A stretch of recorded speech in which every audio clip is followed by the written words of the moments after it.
My name is Simon Jackson.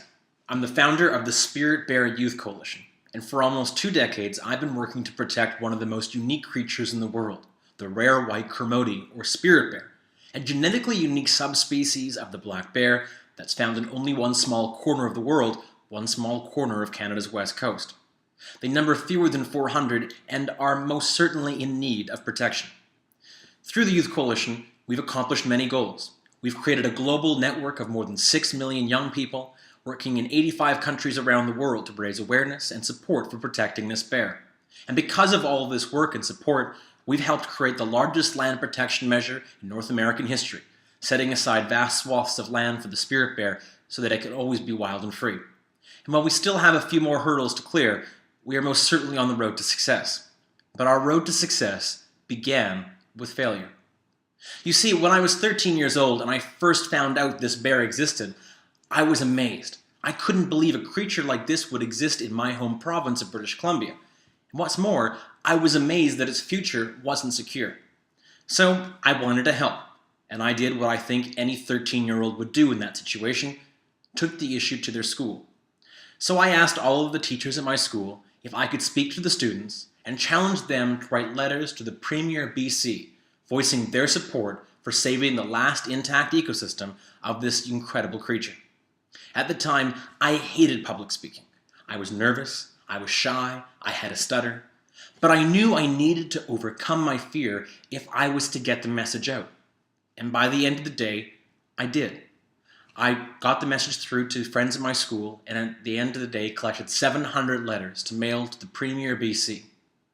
Fast forward a few months, I received a letter back in the mail from the Premier's office, and I thought, this is it. 700 letters? That's too much to ignore.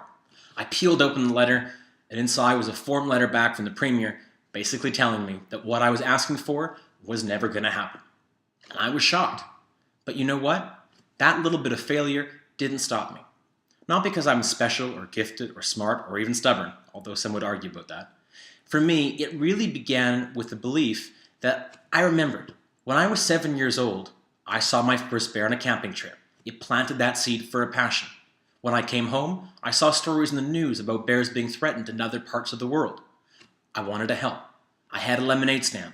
I raised $60. I sent a few letters away, and a letter came back in the mail saying the bear was protected.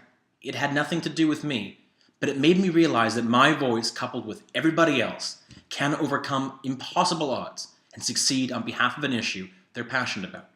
So when I was 13, and I got involved with this letter writing campaign for the spirit bear and was told immediately that I would never succeed, after overcoming all of these personal fears and challenges to get that message out, I didn't give up. Because I did remember how so many people, in so many different instances, had overcome impossible odds to succeed. So I realized that failing was the best possible thing that could ever happen to me. Because that failure allowed me to refocus and really begin to research this issue, to understand why someone would oppose what I'm thinking, to understand how I could make every single person who normally would never think to support an environmental issue about why they could support this one. That gave me the foundation to speak from a place of authority, to have the empathy to understand my opposition and work with them instead of against them, and build this true coalition that eventually came together to help put the pieces together that would eventually lead towards the beginning of the protection of the spirit bear. Now trust me, I've made many mistakes over my near 20 years in this journey, and I'll probably make many more. And we still haven't succeeded with saving the spirit bear. We still need to protect the last bit of land for its home and make sure it's a true sanctuary, free from the threat of oil spills and trophy hunting. But I believe there's a balance to be sought, and if I know anything, I know that through the failures I've made over the past 20 years, I will learn how to succeed and make sure that the success lasts and endures for whatever challenges may throw at it long after I'm gone. So, the lesson I learned? One person can make a difference. One voice does count. And most importantly, that voice and that person can go on to make anything they dream possible if they just stick with it after their first failure, because that failure may indeed be a blessing in disguise and the catalyst that allows them to reach unimaginable heights.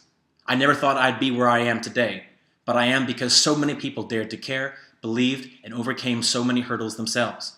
And to me, that's the ultimate goal. There may be 6 billion problems in the world, but there are 6 billion of us. And When we work together, we can overcome impossible odds to reach our impossible dreams.